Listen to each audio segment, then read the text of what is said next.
What's up, guys? Welcome to Logged and Loaded, episode number the next one. And today we have a fantastic episode because it was Natural Strongman Europe's just a few days ago. It was indeed, yes. And what a fucking competition it was. Yeah, it was fucking great. It was really good. I don't normally get to sit and just watch competitions, and I thoroughly enjoyed it. Yeah. Especially being there in person, and I think there was a few people who'd actually just come because it was on rather than actually knowing people. Yeah, I think so. It was a good venue for it as well, wasn't it? Really Doncaster Dome. You know, they've had Giants live there before in the past, and Ultimates a few weeks ago. Yep. OSG. They know what they're doing with Strongman. they do. And I think the way Natural Strongman had it set up worked really well. Yeah, and Natural Strongman have done a few things that really, they really do set the standard. Yeah. I was on commentary, so were. I had a good time. You joined me for a couple of events. I did, in the yes. men's. It was very fun. Yeah, it was good to have you on. Might not be allowed back on after our soundbite comments at the end. Well, I haven't heard any negative feedback about the rods yet. Ellen Good- said there was good rodding. something. There was something in the KLC Discord about us talking about rodding. Good the bags. rodding. I hope so. I hope people enjoyed our rod talk. We're safe for now, I think. Right, yeah, sitcom. We're going to talk about the the people who qualify for Worlds. Yes. Top 5, I believe, the qualification spots. So yeah. We're going to talk about who did cool shit and who did proper bent shit. Yep. Who died and who didn't. Yep. And yeah, we're just going to have a bit waffle on about that. But first, you've got something for us, haven't you? Yes. So last night on the Logged Unloaded page, I put out a little box. Ooh. Yeah, a box. Did that box get rodded? It did not get rodded, unfortunately. Very unfortunate. But asking people just to send in their favourite moments from the weekend. And we've had quite a few responses, actually. Oh, that's good. About fucking time. Yeah, we've had 18 responses of all things. 18? 18? There's no fucking way we've had 18 responses. So I am going to read all of them Yep. word for word. Gotcha. I did promise Wendy Wu that I would read hers word for word. Oh, God. Yeah. That's concerning. So, some of the favourite things from the weekend. Strong Brother Waj has said meeting you, even though he does that frequently. Pretty much 3 or 4 times a week. 4 times a week. Yep. But meeting you was a highlight of his weekend. Can't blame him. As well as placing second. That was not a highlight of his weekend. No, it was not. It really wasn't. He was fuming. But a highlight of mine for Strong Brother Waj was his coke canning. Yeah. To pull that off on the stage, not just in the gym, do it at Euros is pretty fucking cool. I'm glad he did it because I said on the live stream that he'd said he was going to do it. Yeah, well, he'd been warm. I'd seen him in the warm-up area. He was doing it, and loads of people were like, "Whoa, how are you doing that?" So he was like demonstrating to quite a few people in the warm-up area how to do it. So yeah, that was always good to watch. Coach Willow's come in with Lizzie's dominant first international win after coming so close so many times. Yep. Lizzie Nightingale there. Yep, smashed it. Coach Willow again. Rosalind showing again that she is a winner. Her, Willow, and Tom B are the only ones to have won the Big Four. Oh, wow. All right. So she's won, must be, she's It'll won be your national Scotland's, and UK then- and Ireland's, Euros, and... Yeah. Well- Obviously, Tom Butts hasn't won Scotland's. No, he's won He's won England's. England's. Yeah. Couldn't win it in the 105s, though. Shit bastard. Wendy Wu, the guy who jumped on the crash pad to get his down command on Circus Dumbbell. Yeah, that was pretty cool, man. There was a cooler one where Was a there? guy, so he had it over his head and he was pretty much crawling around the floor and he Yeah. crawled in a circle and came backwards and started going the wrong way with it overhead. Fucking hell. But then he dropped it. But it was fucking unreal. If he'd got that rep, that would have been Highlight. top five white people of all time. Oh. Yeah. Oh. Epic. Really epic, yeah. It Epic was fucking moments. sick. Yeah. Well, it was almost sick. Yeah. We've got Wendy Wu, Tatiana doing woo rolls on the comp floor, laughing away, and hitching a piggyback ride off. Yeah, she jumped on her back and then off they went Yep, she did. into the sunset. Wendy Wu again with the epic safety/loading crew led by Great Chris. Non-stop moving was fun. The crew were amazing. They were really to be good, fair. yeah. Like, as soon as anything was like needing resetting or reloading, they were there. They were moving fast. Yeah, and there was a lot of changes that had to be made to the weights for the overheads, Yeah. and so on and so forth. A lot so, of up and down on the overheads with being the trunk weights and Yeah, they did a good job. yeah, they always do a good job, but I think this time around they were exceptionally good. Yeah. UK and Ireland they were really good, like again, but yeah, they were next level this weekend. They had so many crew, and it just shows that Natural Strongman look after the crew as well. If so many people are wanting to help them volunteer. Yeah, yeah, it's brilliant to see. It also really helps having Killian Groom as one of the people to reset the sandbags. Yeah, because he can just pick up 140 He doesn't need and a run trolley. with it. Yeah. Yeah. He shouldered that bag every single time. Yeah, I did see him at one point and he looked quite gassed out the back. He was just having a training session. Waiting for it. He just looked fucking knackered. He was just stood there just like... Very strong, large bloke. Yes.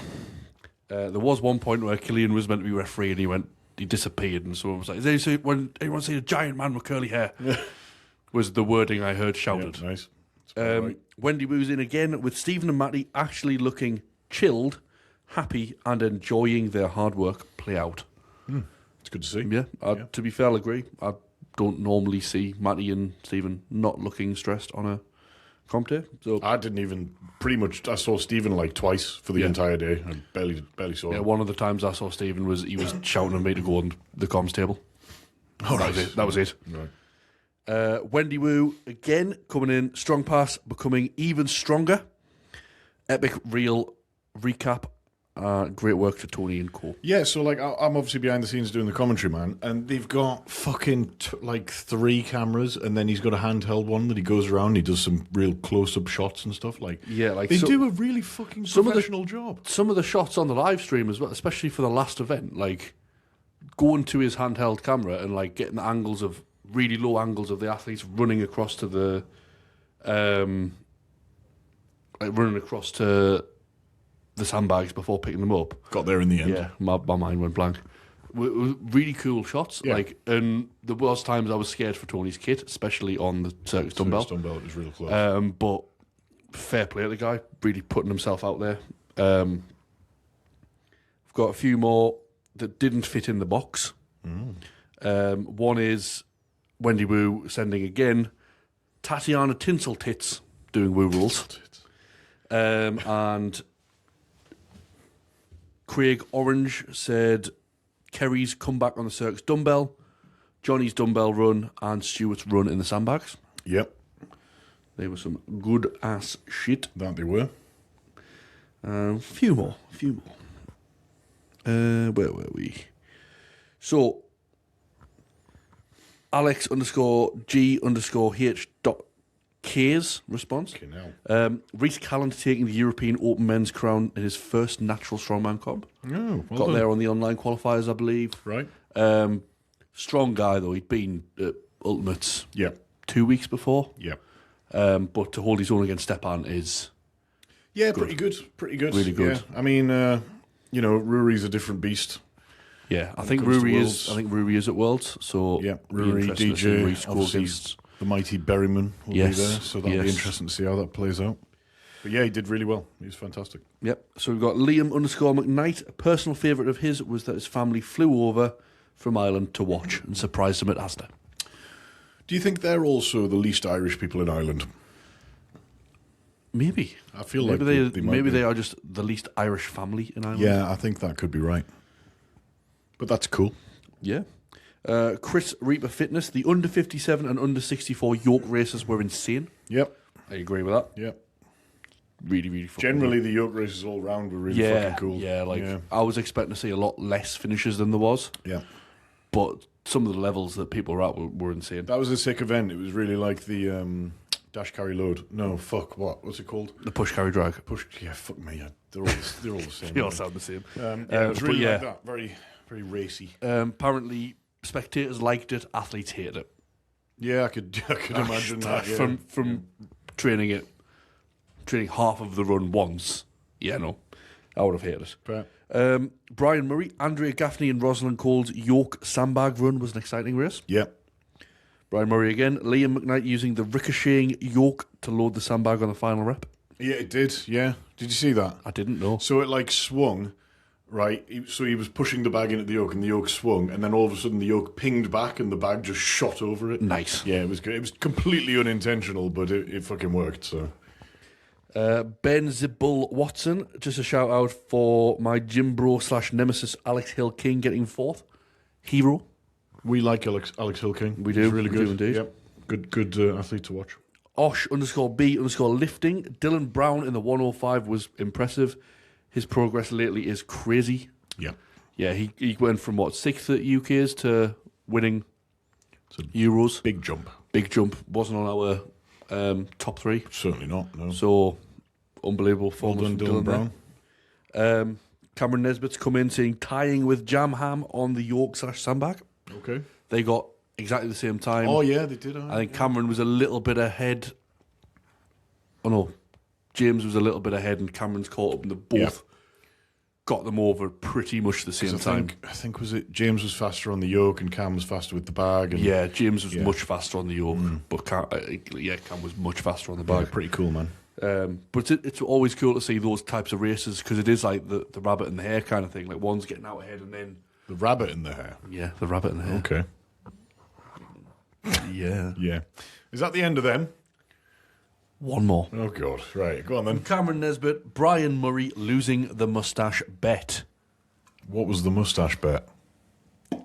I think the moustache bet was if Cameron Nesbitt beat Brian on the dumbbell, Brian has to shave his moustache. Oh, dear. I believe that was the thing. But what I might do is after this recording message Brian, confirm that, and then just when I'm editing it, slip it in and go, yeah. Slip picture in, yeah.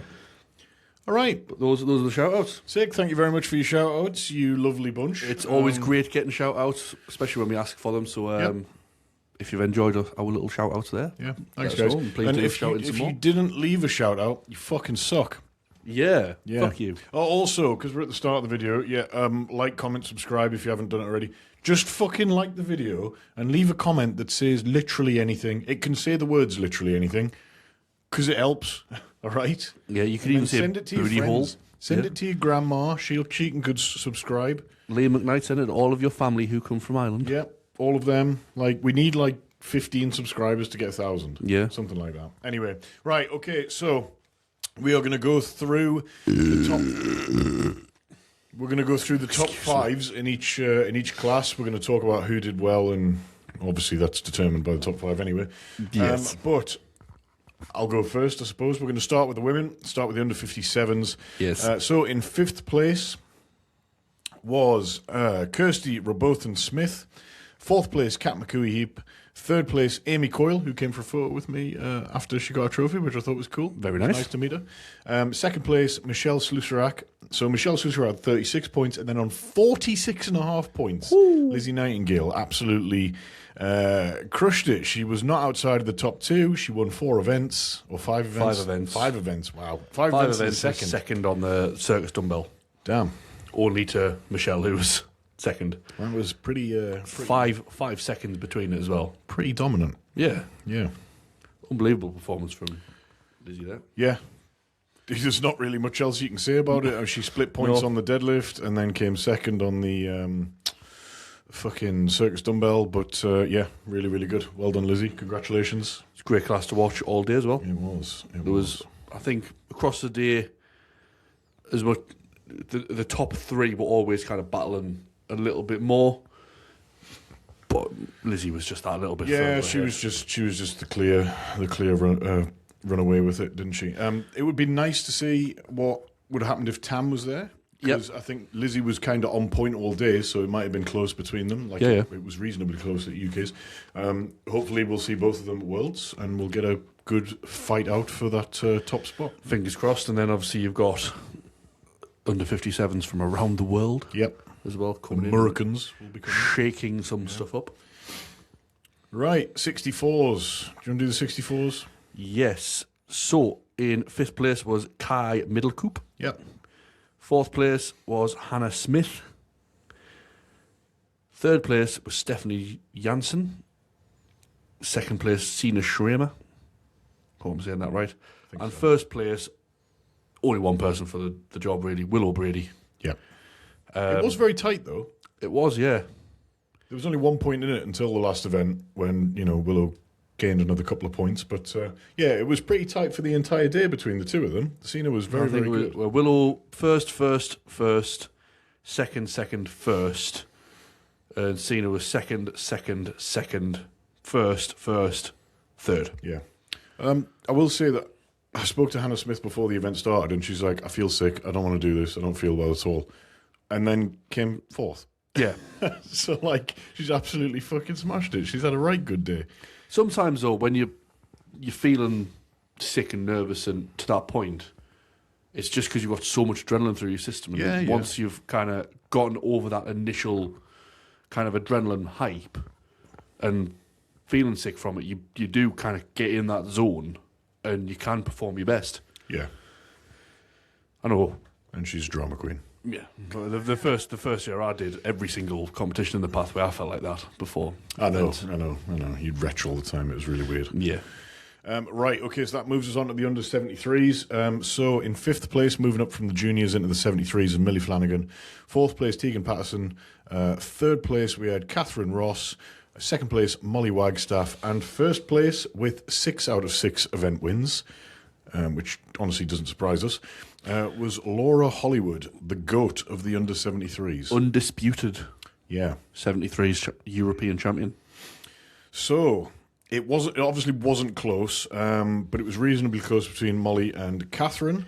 Yep. Just a few points in it there. 3 points between them, yeah. A couple of points in it between Millie Flanagan and Tegan Patterson. What I'm very curious to see is Laura Hollywood against Camilla Fogagnolo. Yeah, if Laura comes in the form that she was on Saturday, I think she could possibly give Camilla a run for her money. Who wins if they're both on it? Is Camilla doing the 64s as well? Let's just say, she always does, doesn't she? Oh, it's a hard one. I'd like to say Laura. Camilla never loses. But Camilla never loses, so that's the thing. Yeah. I can't, in good faith, ever bet against it's hard. Camilla. It's hard to bet against. But I'd like to bet against Camilla, just because it would be like a cool story. But it's hard to bet against Camilla. Camilla is just next level. She's some kind of she is the next level freak in the best way possible. In my personal opinion, I think Camilla is the best lightweight strong woman ever. Yeah. Probably just the best strong woman ever. Yeah. Actually. Yeah. Yeah. 'Cause she's not just strong. She is fucking talented at it as well. Well, she recently did Australia, New Zealand, didn't she? And she won the 64s, the 73s, and then placed 6th in the Opens. She did 3 classes there. Fucking hell. Fucking mad. That doesn't surprise me. Yeah, so that'll be a really cool battle. Fun fact, Laura Hollywood won OSG Europe's last year, so she is currently the only person ever to hold both titles at the same time, for now anyway. We'll say Molly Wagstaff, Catherine Ross, Tegan Patterson, Millie Flanagan, all very impressive throughout the day, but shout out to Laura, fair play to you. Yes. Should we do 73 Masters, because that's just below? We shall indeed. So, in 5th place, we had Denise Palmer. In 4th place, Marie Schilstromer. Yeah, sure. Apologies. In 3rd place, Angelica Novak. 2nd place, Wendy Wu. And in 1st place, Tinsel Tits Tatiana Cousins. We can't turn that into a nickname. I do believe, however, Wendy's. I do believe Tinsel Tits did, however, win every event. So a dominant performance in that class again. She ended up winning by 10.5 points, which is in a class that's only got 8 people, is a very large margin. Yeah. I mean, you win in every event, you're going to win by a large margin. Yeah, absolutely. Angelica Novak, very good on the overhead, as we would expect from the log world record holder. Yep. Just wasn't enough to beat Tinsel Tits. And to be honest, I did think Marie Siljestroma was very good all day as well. It was actually really tight between Denise Palmer and Kirsty Dickerson. There was only, I think, a point or a point and a half. Point and a half. 2 points between Angelica and Marie. Wendy was kind of in her own little. Yeah, I think Wendy was always coming second there, and Tatiana was just miles out in front. Yeah. They were kind of both cemented in, and then it was a little bit of a battle for third. Always love watching Wendy perform, though. Oh, yeah, she's fucking mental. Yeah. Right, the under-82s. So we had only 4 in the class. So we had Paige Atwell in 4th, Darcy Boker in 3rd, Kerry Gallagher in 2nd, and then Christelle Muanjo, who won, and she was very fucking impressive. She was really good. She qualified through, I think it was the Northwest European qualifier. Could be wrong. She was brilliant. She was really good. She's definitely not refined technically on some of the events. Yep. Like things. Well, Kerry gave her a good run for her money. There was only 2 points. There was only 2 points between her. Yeah, but I think Christelle's just got all that strength. I think she's a former powerlifter. She's got all that strength and power. She just needs it directed in the right way. Yeah, nine reps at 165. Realistically, you'd think if you get 9 reps at 165, you could have pulled the 195. Yeah. I think that was more of a tactical. She would have went, yeah. They would have had 4 bars out, and she would have seen the other girls. None of them are going for the heavier bar, so why should she? Yeah, but it was a nice little battle between Kirsty and Kerry. It was really close for pretty much the entire day. Sorry, Christelle, not Kirsty. But Christelle was just step too good. Absolutely. Right, should we find the masters? Second from top, I believe. Second from there we are. Indeed. So, the Opens Masters, we had in 5th place Rebecca Patterson, 4th place Gillian Main, 3rd place Micah Cox, 2nd place Maria Krasinska, and 1st place Nina Hake. I don't know if it's Hake or Hake. I can't really. Well, we said all sorts on the live stream because we just don't know how to pronounce it. She qualified through the Northwest European. Yeah. And she won that. Yeah, she was really good. She was tall, she was athletic, really fucking strong. She won, I think, 4 of the 6 events. It was close between her and Maria for a little while. Yeah, first, second, first, third, first, fifth, second, third. So, to be fair, across that board, the top 3 were kind of always bouncing between each other. Yeah, they were a little bit, but Nina was just too good. Just kind of ran away with it with the last 2 events, yeah. I will say what I said on the live stream is Gillian was actually quite good, but she'd definitely never done a bag toss before. Yeah. Gillian, if you're watching this, which I hope you are, come for a session. I'll show you how to do bag toss. I think I was speaking with Hubert, who trains at Gymnation with Brian and Liam. And I said to him, like, you can really tell who has access to bag toss. Yeah. And does it regularly.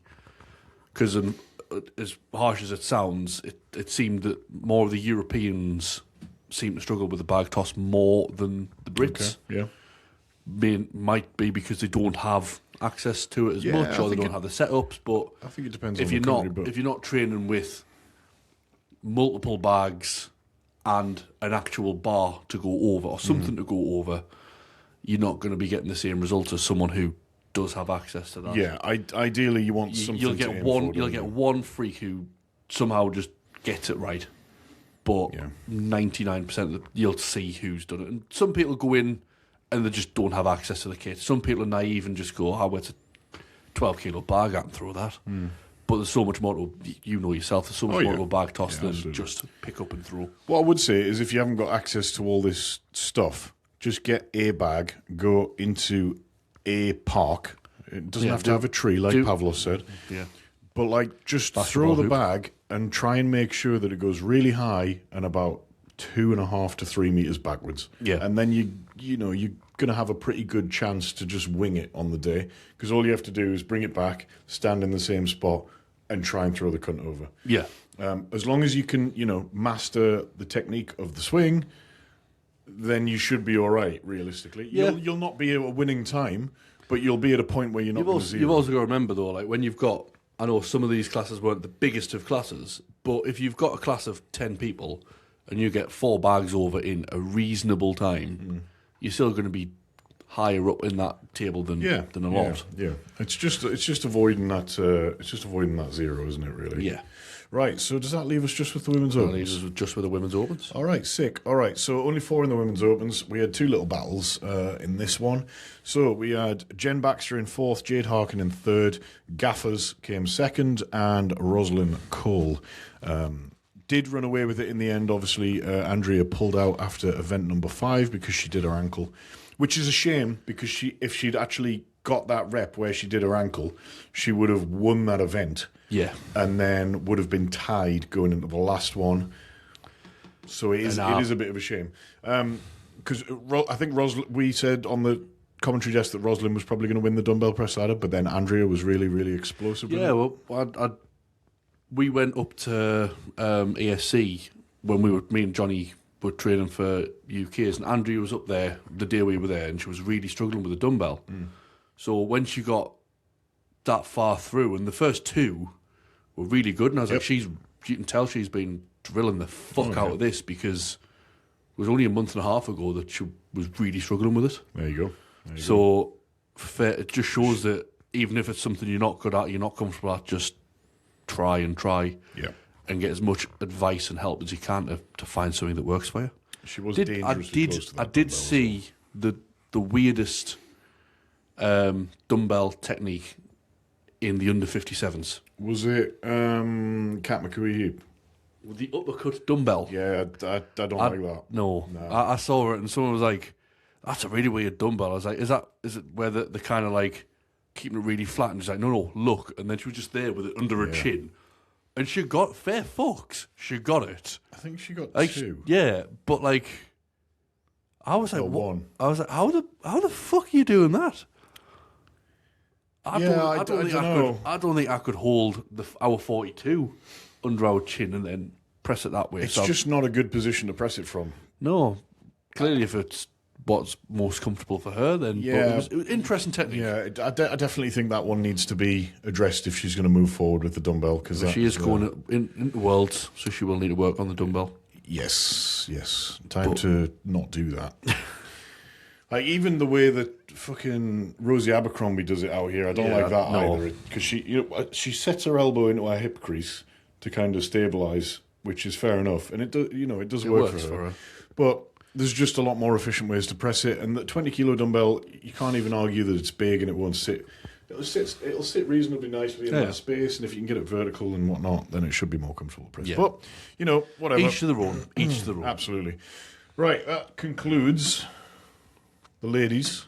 Does indeed. Who did you enjoy watching? I very much enjoyed that battle in the opens between Gaffers and Rosalind. Yeah. 64s and the 57s was always good watch as well. So yeah, just some good battles across the board. Again, Wendy Wu.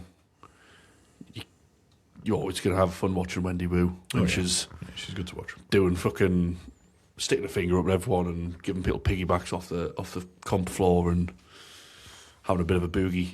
Just a bit of fun. Yeah. Right, so that moves us on to the men, and we've got the under 72 blokes. Do you want to go for it? We do indeed, if I can find them. I think they're on the very bottom of my list. I've got them if you want me to do it. Oh, I have them. Good luck. So we've got... Yep. Who have we got? Finn O'Durla. Okay. I'm sure that's how he told us. I'm sure that's how he said you say it UK's. All right. Or Fionn O'Durla. Gotcha. Right. I'm trusting it's you. It's not double hair. I know that. John Philippe Ekrem. Brian Murray. Jam Ham, the Silver Surfer. And Cameron Nisbet in first place. Yeah. That was it was a good class. It was. Really good to watch. Cameron just a little bit too good in the end. Nice watching Brian and James equaling each other on the pressing event. But then after that, kind of Cameron just ran away with it, didn't he? Yeah.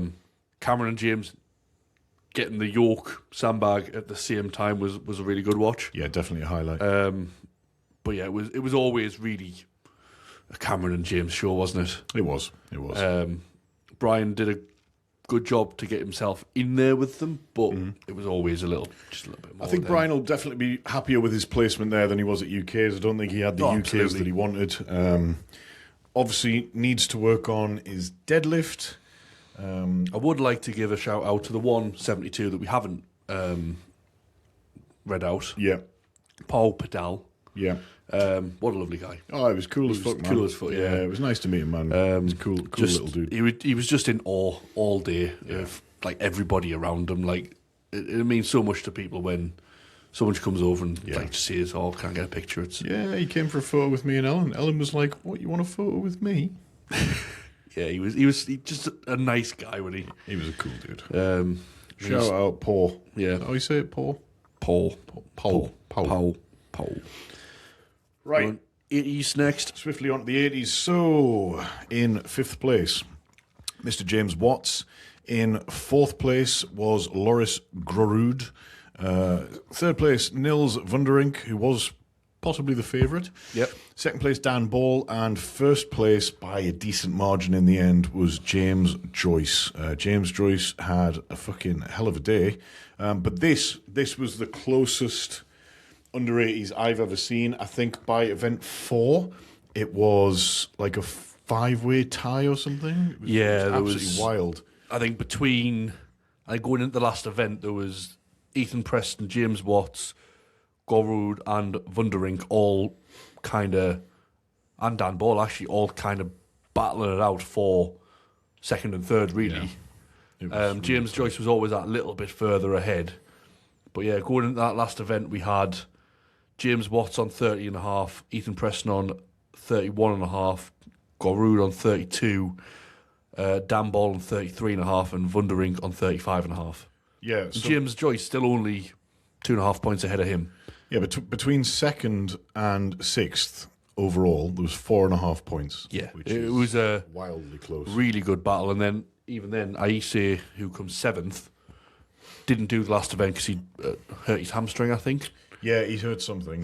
You could see on the yoke sandbag he wasn't right because he come out with them wraps on and was told he can't wear them. He's definitely someone who seems like he's new to Strongman. Yeah, he seemed very fresh. But he was really impressed. He was so on the, I don't know if you watched, but on the overhead he came out like a fucking bat out of hell. He flew through the first 2 reps and then just all of a sudden hit the wall.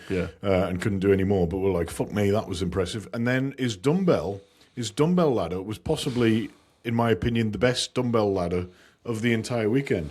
Absolutely incredible. And all 4 in 25 seconds. Yeah, and it was each one was a push press. There was no him getting under the implement or anything like that. It was really good. I really like watching him. It's a shame that he's not going to be at Worlds unless he goes through the online qualifier.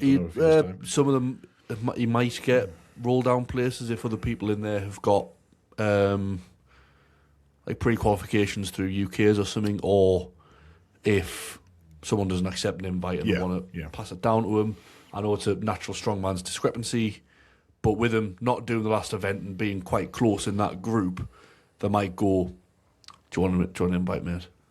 Well, they'd have to invite Ethan Preston first, because he's in 6th. Yeah, but, it might. You never know. Yeah. The final event, the dash carry load, was really, really good in this class. Yeah, I think we were commentating. We're like, this person's ahead, this person's ahead. They're going ahead, James is ahead. Oh.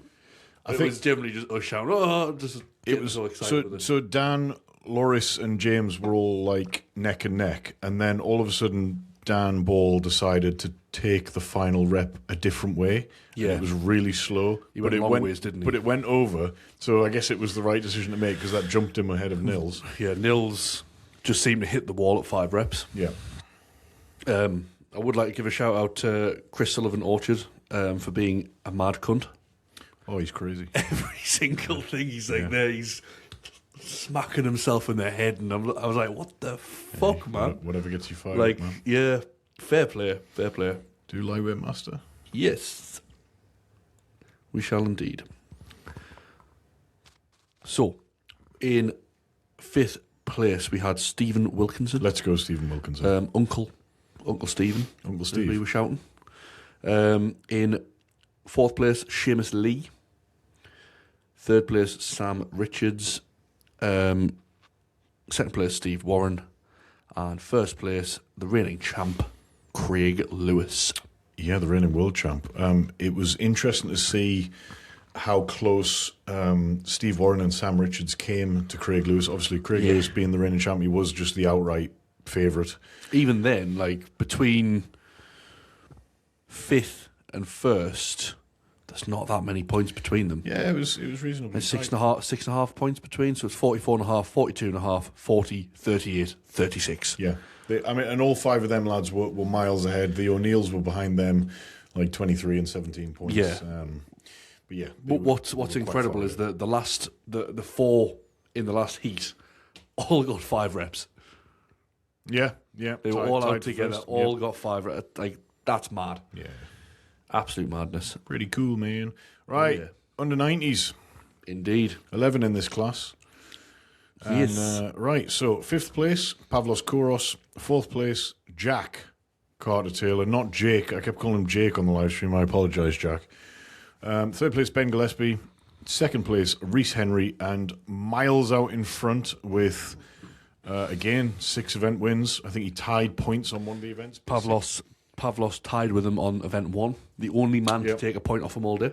Well, half a point. And then, Tom Butts. What a guy. Like, literally 15 points ahead in a class that had 11 competitors. That's pretty wild. I have to say a big shout out Reese Henry. He was telling me, was sat when we were watching the women, that he was just happy to be there and, like, you know, he's worked hard for it, and, like, the way that he didn't do UKs because he thought the events for Europes would be really cool and they weren't maybe as cool as the events for UKs. So he had a little bit of FOMO, but he's went out and absolutely smashed it. Yeah, he's done considering, obviously, we know Reese quite well, and he doesn't go to a strongman gym every day of the week. Yeah. He goes one day a week and does a big event session. Yeah. So the fact that he's doing that and he's come second only to Tom Butts, I think it's been insane. His whole season's been unexpected. Obviously, he won England's, which we didn't expect, and then he's placed second here at Europe's. He's clearly got a lot about him. There's little things that he maybe needs to work on. Obviously, he did hit the trump weight on the axle, but he only hit one, and then he walked off. So he said he knew he was never going to hit the trump weight log. Yeah, but things like log, because he said he's going to have to work on. Yeah, he said as soon as he found out that it was not like the dumbbell stone at UKs where you had to hit both of the trump weights. You could just go out and hit one and you'd still count. He was like, right, I'm definitely going for that. Yeah, just train for the axle. 120 because I know I'm going to hit that. Yeah, the pressing seems to be his weakness. Definitely needs to work on that. Dumbbell as well. But, if he can work on that, he's going to be a contender for a podium at Worlds. Absolutely, yeah. We've really pushed the boat out there. Whether he does Worlds is another question. Oh, I don't think he's going to do it, actually. No, he's not. Because his missus is pregnant, right? Yes. Oh, fucking hell. Do you want to do the 105s or the Masters first? Let's do the 105s. Lovely. Best class of the weekend. Best class in Strongman. Yes.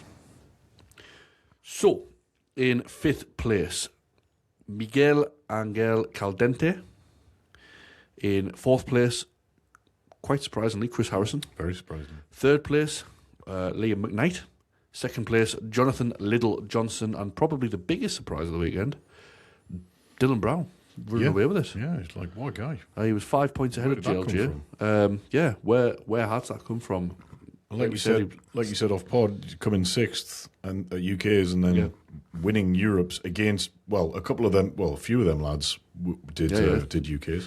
I think he beat. I think he might have just beat Liam at UK's, but I'm not 100% sure about that. He might not have. Well, Liam came a bit further down, I'm pretty sure. Yeah, but Johnny and Chris both on the podium at UK's. Chris was just a massive shock when he came out and zeroed the overhead. I think it just wasn't his day. Yeah, I don't know if it was the weight cut or what, but. Yeah, just something didn't seem right. He still obviously won the deadlift, but the scores in this category were kind of all over the place. People jumping about all the time, with placings just a bit random. Yeah. I mean, also shout out to Miguel Angel Caldente, who did pull out with an injury after the circus dumbbell. So he didn't actually do the last event, but still managed to get his qualification for. I think he realised no matter how the table was looking, he was always going to be getting that position and fit. So he didn't need to go out and do the last event. Absolutely. I know Joshua Greenfield pulled his bicep. I think might be a tear from what I've seen on the dumbbell, and then he just couldn't get any reps on there. Right. I think he moved it maybe 2 or 3 meters. Okay. Just couldn't seem to get it. But top 5 go to Worlds. So we'll be seeing Dylan, Johnny, Will, Chris, and Miguel against myself. I do know Brett Lacrasse, who comes 6th, is also going to Worlds. He is to the online qualifier. He was a little bit disappointed because he did the online qualifier just randomly. It wasn't like planned into his training plan. So he pulled his back a little bit. So he went in and did 8 reps at 250 rather than repping out 290, which I think he is more than capable of doing. Yeah, without a doubt. Yeah, he's 300 kilo he's a deadlift machine. He is. Massive. Definitely needs to work on his overhead before Worlds.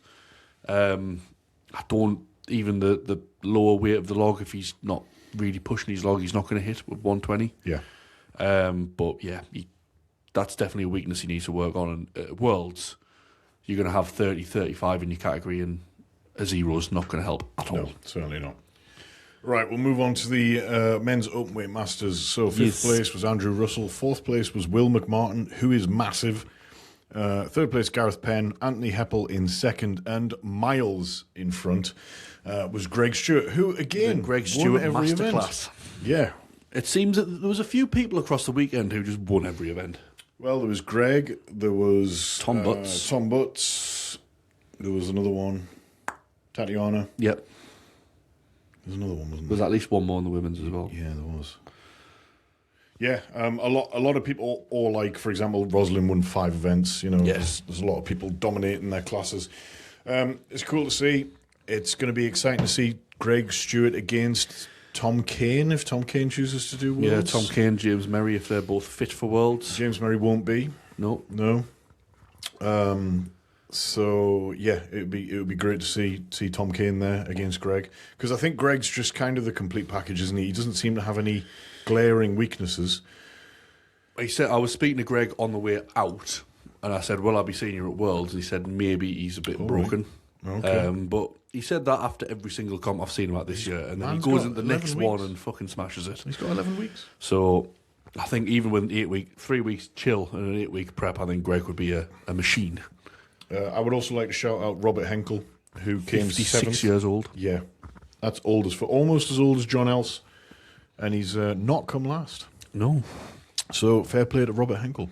He did really well, actually. He was like decent scores on everything. I don't think he zeroed anything. Wasn't so good on the bag toss, but you know, he was pretty solid throughout the day. Yeah, but absolutely. Yeah, Greg Stewart just too fucking good. Fair play to the bloke. Yeah, unbelievable. On to the junior mandem. Oh yeah, only 4 in this class. So we had in 4th place Alec Robinson, 3rd place Oscar Birkeland, 2nd place Matty Trackey, and in 1st place the Man Mountain, Matt Stevens. Yeah, Matt Stevens won 5 out of the 6 events. He only dropped points on the bag toss. Again, another dominant performance from Matt Stevens. He was brilliant at UKs. He dominated there. He's dominated again today. Obviously, there wasn't that, much competition. Yeah, there wasn't people. I think if people were there to kind of intermingle between him and Matty, there might have been a closer score. I think if there were more people to intermingle, the score difference would have been bigger. Yeah, to be honest. I mean, Matt only dropped points on bag toss. And do you really think that, Joe Edwards is fantastic and Luke Cuthbertson's fantastic, but I don't think either of them get between the two of them. They're either, for example, Luke Cuthbertson on the overhead is probably ahead of both of them. Yep. And Joe Edwards is probably behind both of them. Yep. I don't think there's anybody that gets between them in favour of Matty anyway. I know Matty was a little bit disappointed with his overhead. He did manage 4 in training. Right. So riddle me this. Bro started on the log. Yeah. Yeah. It really confused me, because if he'd started on the axle, he would have got 3 reps. 3 reps, yeah. Not that it would have made any difference. He would have got half another a point more. He would have got another point or whatever. Yeah. But yeah, I think he just felt right on the log. I don't know. Yeah. Interesting choice. Yeah. That Oscar Birkeland was really good. Yeah. Yeah, he was actually really, really, really good. I was very impressed with him. He finished the bag toss run. The bag toss runs throughout the weekend weren't actually finished by that many people. For example, there was nobody in the 105s that actually finished the run. He was fucking solid all round. And that Alec Robinson, just a young kid, 18 years old.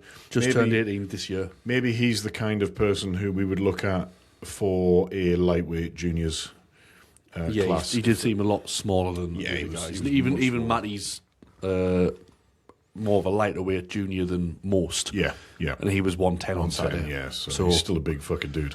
Yeah. Right, we're going to move on to the men's opens, aren't we? Indeed.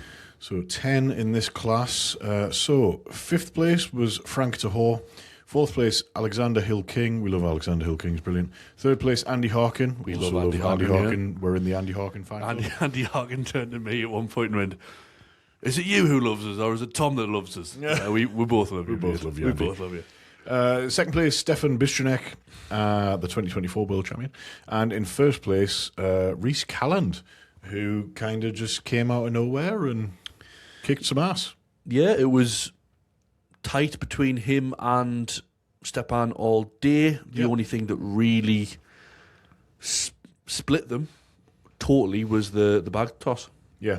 Stepan dropped a lot of points on the bag toss, coming 6th. Yeah. Where Reece won.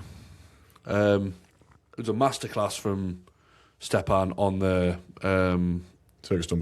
Circus dumbbell and the log and axle, really. Do you know what, right? It was a masterclass from him on the circus dumbbell. However, he still didn't complete it faster than Andre Aisi. Andre did, yeah. I don't even think Matt Stevens completed it faster than him. No. Yeah, that makes his achievement even more impressive. Stepan is an overhead beast, and we know this. Yeah. Holding the axle world record. Yeah. But he didn't even look like he'd really broke a sweat on that medley, really, did he? No, not at all. He finished, I think he started on the axle log. Oh, yeah. And he went back to the log, and he kind of looked and went like that, and then the whistle blew, and he was just like... Yeah. I think as if he was like just ready to just go and do another one. He could have been there all day, and I don't think he would be tired. I think him and Matt Stevens got the most reps out of everyone of the weekend. I don't think anybody got 6. There was some good scores in the ladies, but I don't think anybody got 6 as far as I'm aware. But yeah, fair play to Reece Calland. Obviously, like you said, he did Ultimate Strongman England's 2 weeks ago. Then he's came to this, and he's absolutely smashed it. There was a good close battle between them two. Good close battle between 3rd, 4th, and 5th as well. Yep. But Andy Harkin coming out on top and getting that podium spot. So massive shout out. Yeah, big up the man, dem. That was really good, and I want to see those 5 against the likes of Berryman, Doggett, Rory O'Hagan, because I think there's little things in there where they'll sneak in between certain people. Yeah. I think there's only one for the farmers at Worlds. Berryman. You see, you say DJ, but Berryman's pretty fast as well. DJ is...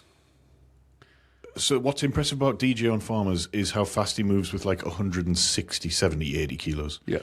When it's like 140, 150 kilos, he's running probably the same speed as someone who's really good at farmers. Yeah. If it was 180 kilo farmers, outright, he's gone, he's done, he's finished, everybody else is halfway down the track. But I think because it's not giga heavy farmers, I think... Giga heavy. I think like the likes of Berryman can probably compete with him.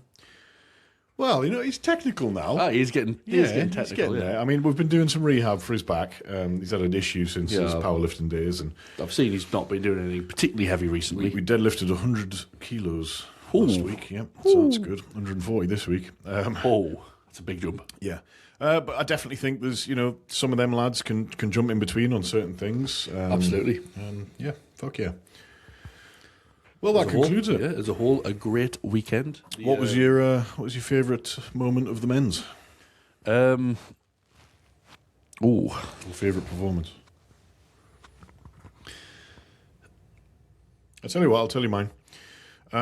I think, and I'm not 100% sure, I think it was in the 105s, I think it was Luca Barberino on the circus dumbbell, who had it locked out overhead and was crawling around in circles. He actually ended up going backwards the other way with it overhead, and then eventually dropped it. If you haven't seen it, go back and watch it on the live stream. I don't know exactly. He's also the first Italian I've seen to not finish bottom of a category. That's probably accurate. I think Uzo did finish bottom. Yeah. By one point. Yeah, by one point. Yeah, really good that. And then obviously Aisi's dumbbell run was really, really impressive. Yeah. The 72s as a whole was just like, they were just a vibe. Yeah. Smallest guys in there making the most noise when they were coming out. Yeah, Brian was really fucking loud. Brian's got big dog energy. He comes out, he's, Arr! The 80s was really good because it was so fucking tight for the entire show. The 80s was really exciting. I did enjoy that, and I have to give it to Dan Ball for sneaking into second place at the end. Like he did a really good job all day. Beaky, and he'd been looking like he was really struggling on the yoke in his training, and then all of a sudden his yoke rinsed it. Yeah, he was really good. So really impressive by him. But there was some class moments. Aisi's dumbbell runs up there for me. That was just something else. And then obviously just watching Tom Butts. The problem is when you're watching Tom Butts is he's so much better than the 90s. Yeah, that it's not entertaining in the slightest. Yeah, you know what I mean. Like it's like, chill out, bro. That was a good set of events for him as well. It was, and you take the world champion, a good set of events, and he was just eat a regular sausage, bro. Yeah, just do that. Because then your vegan powers will get taken off you, and you know how all of us human sausage. Feel. Well, no, the vegan police will come in and shoot his vegan powers away. Not if you just eat some human sausage. It depends.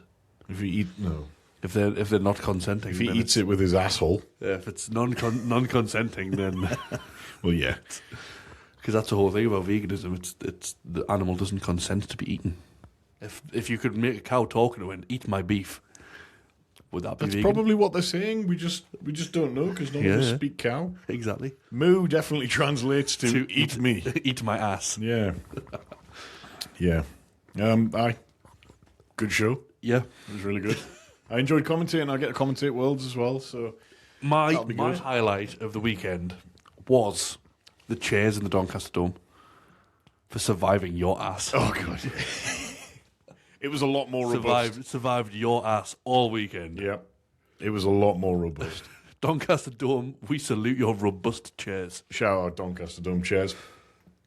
Yeah. I also, if I ever compete at the Doncaster Dome, I want to go in that outdoor swimming pool thing they've got and just fucking run around that big rock. Well, I think they should. That looked like so fun. I think they should have had an event there. Yeah, they should. Like they did at Worlds, where the kegs were in the water or whatever. The Magnuson Classic. They've had that at Worlds as well. Yeah. Or they could do the dead hang over the pool. Oh yes. Or pit of snakes. Yeah. Venomous snakes. Yeah. Either or. Yeah. But just fill that pool full of venomous snakes. Yeah. Venomous water snakes. Well, water snakes are some of the most venomous in the world. There you go. So put them in that swimming pool and you've got double jeopardy. You get wet. Double jeopardy. Yeah. That's very exciting. You get wet and venomous snakes. I like both of those things. Oh, yes. I like being wet and venomous snakes. I like being venomous snakes. Oh, you like being a venomous snake. I'm a snag. I'm a snag. World's is looking exciting. It is, yeah. Very, very exciting. We've got some cool events. We do. Got yoke into dumbbell. We do, yes. That's a pretty fun one. Yoke into 2 dumbbells. Yeah. And it's a pretty heavy yoke into some reasonably heavy deadlifts, dumbbells. Yeah. The deadlift ladder is obscene. It is, yes. I think the 105's yoke is 350 or 360. Ooh. Into a 70 and 80 dumbbell. Ooh.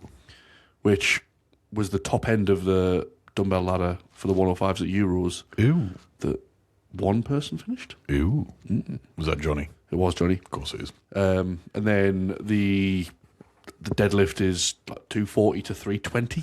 Yeah, 6 bars, man. Fuck. 6 bars up to 320 is crazy. Yeah.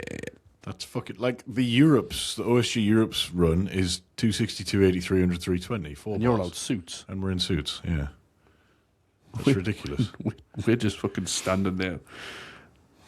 It's mad. Matty said to me, "Oh, I'm going to hook grip the first 5 bars." I'm like, "Well, don't fucking do that, you idiot." He's like, "Why? It's faster than putting straps on. Do you not think I can do it?" I'm like, "I do think you can do it. It's on 1 bar. But it's 1 bar." He's like, "Oh, all right." It's not a ladder.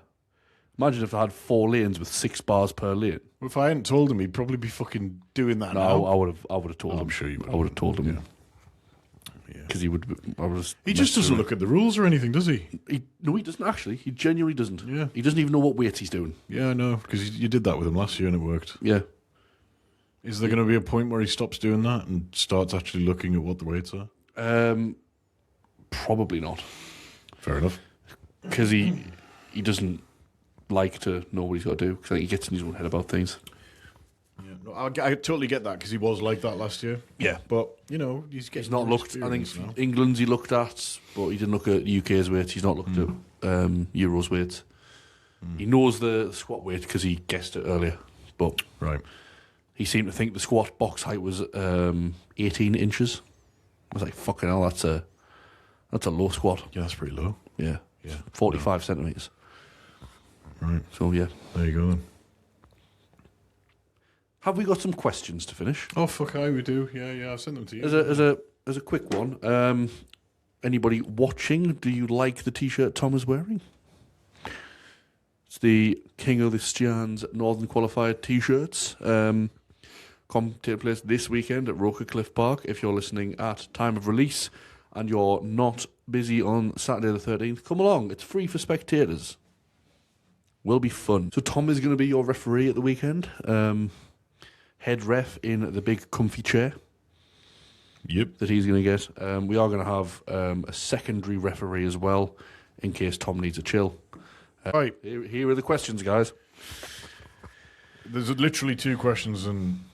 Yeah. Right. Okay, question 1 from Denzel Blank _ There was a pro open circuit show that jokingly had a 2K run for an event. Thoughts?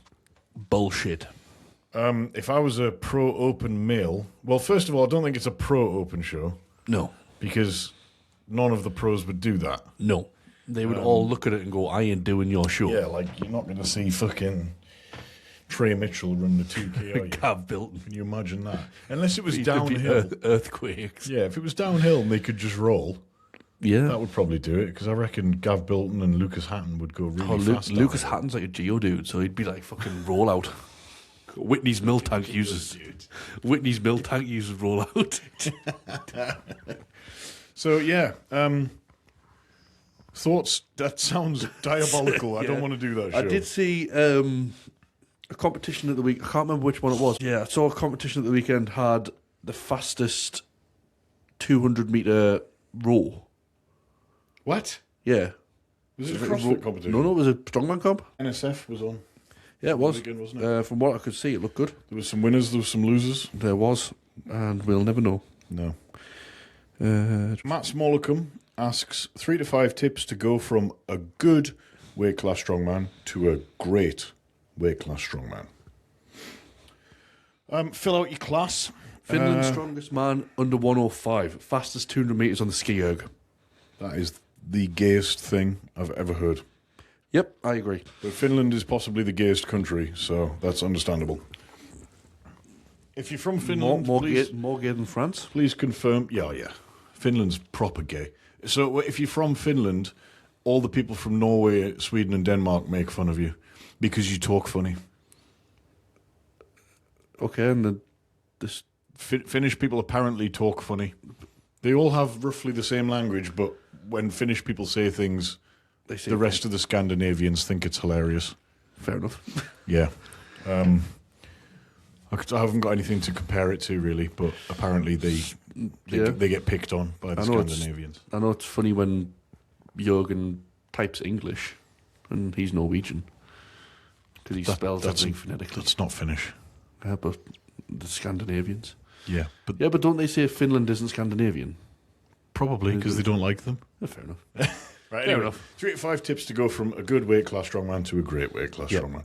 Tip number 1, fill out your class. So don't just be a fat lump. Obviously, having fat mass is good because you get less injured and stuff, but don't just be a big blob. Yeah. Because more lean tissue. If you're an under 105 blob, you're going to be beaten by under 105 who is muscular. Well, yeah, not necessarily. But No, but yeah. But yeah. Get technically good. Work on dem techers.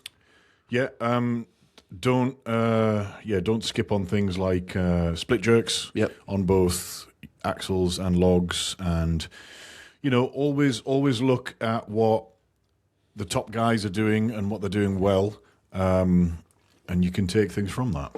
Mm-hmm. Like getting under a dumbbell, it's slightly different to getting under a log or getting under an axle. There's good ways to do it. There's not so good ways to do it. Yes. What other tips are they? Oh, get your weight cut right. Yeah. Yeah. So don't massively pile on food when you've done your weight cut either. Yeah, and it's important to know that if let's say you're an under 80 and you're used to coming down from 85 to 79, coming down from 90 to 85 4 weeks out, so let's say you're 85 at the start of the week, is not the same as being 85 and then coming down from 85 on the last week, because you've already depleted yourself to get down from 90 to 85. You've got less wiggle room there. So get your weight cut right. That's definitely one. Do we have any more tips? Oh, fucking hell, my legs! It's like I'm getting fucking. Are we just gonna do the Play-Doh through this? Yeah, I feel like I'm getting Play-Doh through.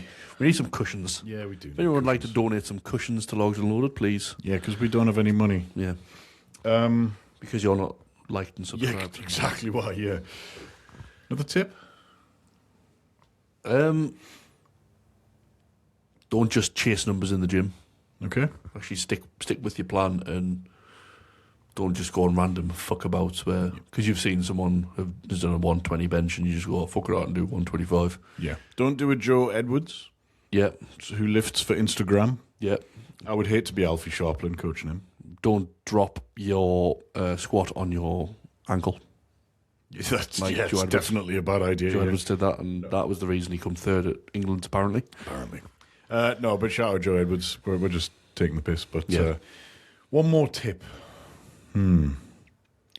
Oh, get a good coach. Yeah. Do you know what's been driving me insane recently? Bad coaches. Yes. That is exactly what it is, right? And like... What would you say is a bad... Don't say a name, but what would you say is a bad habit for a coach to have? So I get messages about this all the time. Coaches that don't give feedback. Yeah. Coaches that don't give you your program on time. Yep. So obviously sometimes there is excuses and reasons behind that, but majoritively if you're not regularly getting them on time. There is, but I'm pretty sure I've only missed like one program in the last 3 years. Yeah. I think I've missed maybe 1 or 2. Yeah. Like, I take my laptop away with me when I go away. I took it to Worlds. Yeah. I'll take it to Worlds again this year. I'll always do my work. There is. Yeah. I think the one time I've majorly missed a plan was I'd written a plan out, and then I went to send it, and then something happened, and I just didn't click send on the message. Right. Okay. So like the person messaged, "Oh, where's my plan?" I was like, "It's literally here. Yeah. Have it." Yeah. I was like, "I'm very sorry." But I will. Yeah. Fair enough. Yeah, fucking hell, honestly, right. Do you know what else grinds my gears? This really grinds my gears, right? Let's hear it. If you've got a coach, okay, their responsibility is to fix your shit. Yes. Okay? So if you are in my DMs asking me to fix your shit, that is my job. And you're asking me to do something... You're asking me to do your coach's job for you. Yes. Will I get any credit for that? Will I fuck? The amount of times I have fixed people's shit and then they credit their coach and I'm like, well, hold on a second, you motherfucker. Hold on 1 minute. Like, I literally watched your videos, broke it down for you, and I fixed your shit. That fucking right pisses me off. So I'm like, I'm in two minds now. Do I stop doing this because fuck you, you're not paying me and you're giving somebody else the credit for my work? Or do I continue doing it because I'm in the business of being a coach and a trainer to help people? You're in the business of misery. I'm in the business of a lot of misery right now. Do I take it from the top? Do I keep doing it because I like helping people?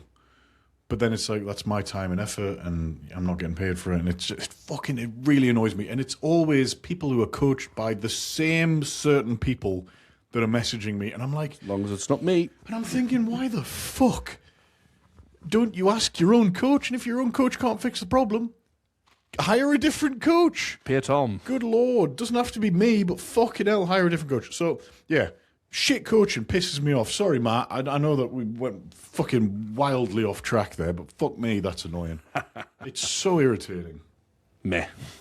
Not meh. I'm furious. Literally furious. Raging. I am. I'm so angry. And these are like good level athletes as well a lot of the time. Yeah. Like world's level athletes. But you've got a nice T-shirt with a referee on the back. I do have a lovely T-shirt with referee on the back. That does not quell my thirst for blood. Then let's get some blood on Saturday. We should definitely. We'll have a blood rave.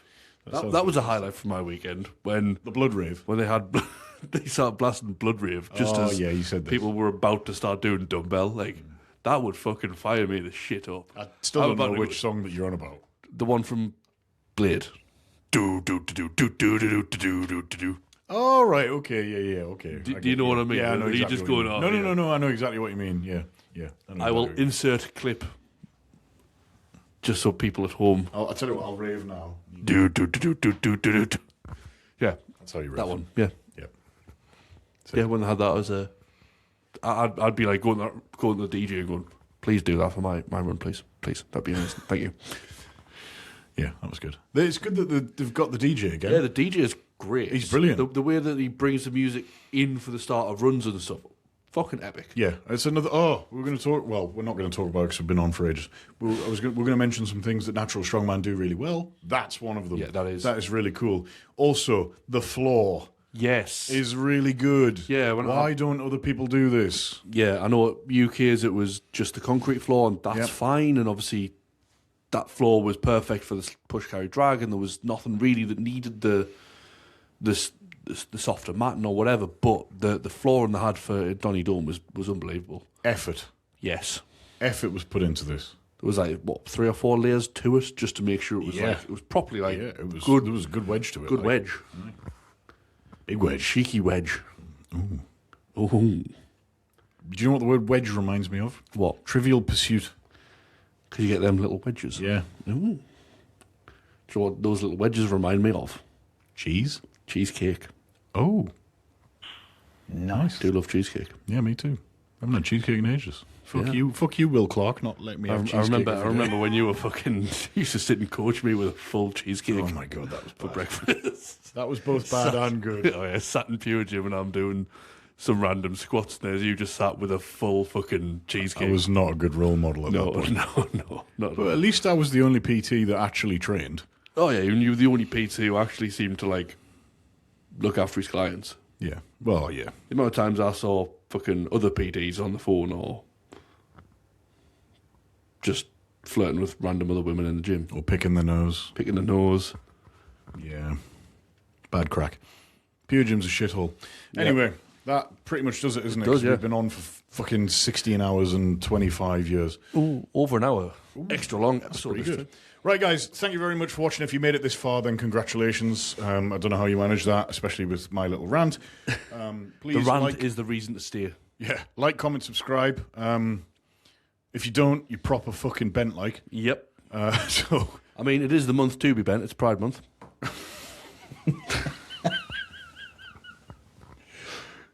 Yep. Yeah, I don't really have anything to say about that. You're right. Yes. So this month, if you don't do it, you're probably fucking straight. Yeah, you're straight as fuck. Yeah. You like straight things. Yeah. Anyway, outro time. Thank you very much for watching. Like, comment, subscribe if you're on YouTube. Follow and leave a rating if you're on Spotify. Rating, leave a comment. Yeah, do leave a comment, because if you don't, you just... Oh, it's fueling so his annoying. rage. Like, when I see 100 views and one comment, I just get so fucking angry. I'm so angry about it. Fuck. Just comment on the video. Fuck me. You're there. You've got the video in front of you. Just fucking leave a comment. I know what clip I'm Christ almighty. Is it that fucking hard? We provided you this entertainment for an hour and how long? 10 minutes. An hour and 11 minutes. Fucking leave a like and a fucking shitty comment. You bunch of fucking bastards. And with that... Yeah. Stay strong and sexy and... Schlaggy. Yeah, fuck. God, I'm annoyed. I hate this world. Oh, Christ.